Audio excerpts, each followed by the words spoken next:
Bonjour tout le monde. Alors aujourd'hui, nous allons voir comment fonctionne le logiciel RoadSense. RoadSense est un logiciel de dimensionnement de structures de chaussée qui utilise la méthode rationnelle avec la solution exacte de Burmester, comme un célèbre logiciel d'utilisation le fait, le logiciel qu'on connaît tous. Alors, à la différence que RoadSense, plutôt pour la version qu'on vous montre ici, elle est calquée sur le logiciel, sur le catalogue de dimensionnement de l'Ageroute. Donc, alors, tout ce qui est température équivalente, tout ce qui est paramètres propres aux chaussées tropicales sont déjà pris en compte directement dans le logiciel. Et sans pour autant tarder, nous allons démarrer. Donc, le logiciel donc, a une interface qu'on a voulu être moderne. Donc, nous avons déjà toute la bibliothèque, par exemple, de l'AGEROUTE, hein, l'Agence de gestion des routes sénégalaises, donc qui est déjà ici.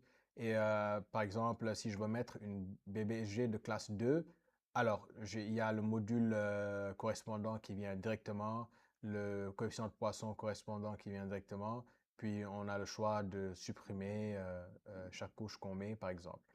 Et toutes les validations, c'est-à-dire la conformité du logiciel a été faite en reprenant toutes les structures qui ont été faites dans le catalogue et en les comparant avec les résultats obtenus avec un logiciel du nom d'Alizé. Donc, nous avons eu des différences très minimes de l'ordre de 0,3% et souvent c'est dû à l'orniérage epsilon z. On va en discuter un peu plus tard. Et même cette différence, c'est-à-dire le diagnostic de cette différence a été fait et vous le verrez en fin de vidéo. Donc, prenons une structure, n'importe laquelle. Donc, on va prendre une structure bitumineuse, donc du BBG de classe 2 ou de classe 1. Et on va prendre une grave bitume de classe 3, par exemple, sur de la GNT 2, par exemple. Donc là, vous voyez en auto, qu'est-ce qui se passe? Les modules sont pris automatiquement parce qu'il y a une règle qui est derrière le choix de ces modules. Par exemple, si ici, alors j'ai un 120 en couche, en plateforme, en partie supérieure en partie support de chaussée. Donc la GNT est trois fois cette, euh, cette portance. Donc c'est pour ça qu'on a ici du 360. Donc si j'avais du PF2, donc là on aurait ça, etc., etc. Et donc là, si je l'utilise également de la GNT en couche de base, donc vous pourrez voir que les modules sont pris automatiquement en fonction des règles de calcul. Donc si je mets par exemple de la GL2 qui est de la latérite, qui est un sol propre un sol propre aux régions tropicales. Donc là, il y a les modules qui apparaissent automatiquement. Donc vous allez voir ici, pour ceux qui sont en France, vous allez voir un coefficient de Poisson de 0,45 au lieu de 0,35 parce que c'est encore une fois propre aux chaussées tropicales. Donc on prend un coefficient de Poisson qui est quand même très conservateur. Sachant que la limite est à 0,5, hein. Le coefficient de Poisson de l'eau, on est à 0,5, mais ici, on choisit un coefficient de Poisson de 0,45 euh, en fonction des contraintes, dues à la température. Donc, une fois que l'on euh, choisit la plateforme, donc là, par exemple, on va prendre du PF2 qualité supérieure, du PF2 QS. Puis là, on peut avoir, par exemple, une coupe qui va nous servir à visualiser un peu notre dimensionnement. Donc, la deuxième étape, ce serait de définir le trafic. Donc, on peut mettre le nombre d'essieux standard équivalent directement. Sinon, si on a une hypothèse ou un comptage, on peut dire que par exemple, on est à 100 poids lourds par jour. Et donc, lorsqu'on prend 100 poids lourds par jour, la classe de trafic est automatiquement montrée, le nombre de poids lourds cumulés, le nombre d'essieux standards cumulés est automatiquement montré. Donc, on a un T3 et on a le cumul qui est calculé avec un taux qui est fixé géométrique.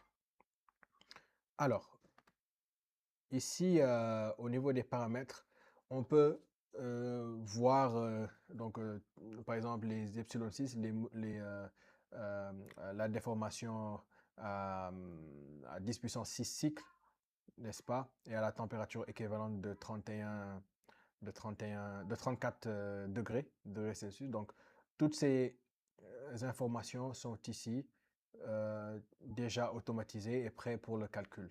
Et pour chaque type de structure, hein, et pour chaque type de couche. Donc, ici, on peut appliquer un risque. Sinon, on peut le laisser automatiquement en fonction des paramètres, des indications de la géroute. Alors, on peut choisir une dispersion d'épaisseur, mais encore une fois, c'est automatisé. Donc, l'ingénieur, il peut prendre, il peut soit faire confiance au logiciel, soit choisir lui-même son paramètre de dispersion. Autrement, le coefficient d'hétérogénéité du support aussi, alors il peut être choisi encore une fois automatiquement, sinon on peut le prendre aussi manuellement. Puis ici, il y a toutes les structures du catalogue. Donc toutes les structures du catalogue sont présentes. Donc si je veux avoir du BBG2, du BBG et de la GB3, donc et si j'ai par exemple un nombre de CE standard équivalent de 2 millions, donc on considère qu'on peut venir sur cette structure. Donc c'est juste pour aider le concepteur donc, à pouvoir dimensionner. Et donc, voilà, c'est très simple. Donc, tous les calculs donc, sont faits en arrière-plan. Et là, on peut voir les critères de vérification. Les critères de vérification aussi, vous n'avez pas à les choisir. Ils sont pris en compte automatiquement. Par exemple, donc là, on a une structure bitumineuse épaisse. Donc, on vérifie sur le paquet bitumineux la traction à la base. Et en même temps, on vérifie l'orniérage. Donc, il y a des règles de vérification de critères aussi qui sont en fonction du trafic. Et on va prendre, par exemple, une structure en latérite. Disons, je vais mettre la latérite, la GNT. Donc, on a une structure qui n'est plus bitumineuse, on a une structure souple. Donc, au niveau de la structure souple, habituellement, on vérifie seulement les epsilon Z, mais comme on a un trafic ici de,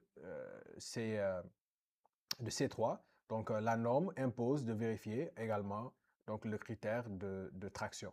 Donc, c'est pour ça, ici, à la couche de base, on va vérifier la traction. Donc, les résultats apparaissent comme ça. Donc, nous avons directement, pas besoin de les calculer aussi en différence. Donc, nous avons directement la déformation calculée et la déformation admissible.